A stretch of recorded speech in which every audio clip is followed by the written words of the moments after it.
Welcome. Let's continue our journey towards infinity.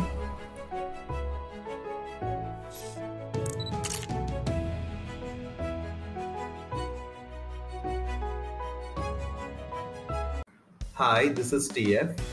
Let's see the key factors of proper communication in an environment.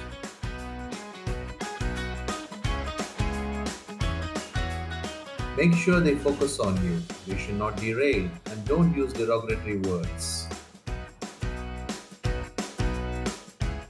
Be positive with short and crisp content and very well make sure you are understood.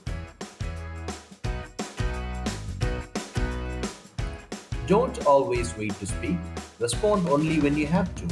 Focus on words spoken when listening and feel free to ask for clarification in repeating. Just like a salt, bit of friendly humor is cool, yet sarcasm gets you nowhere. Avoid it. Be loyal. Try solving others' issues after listening. They'll be confident to trust you. Stay open to assist with their issues.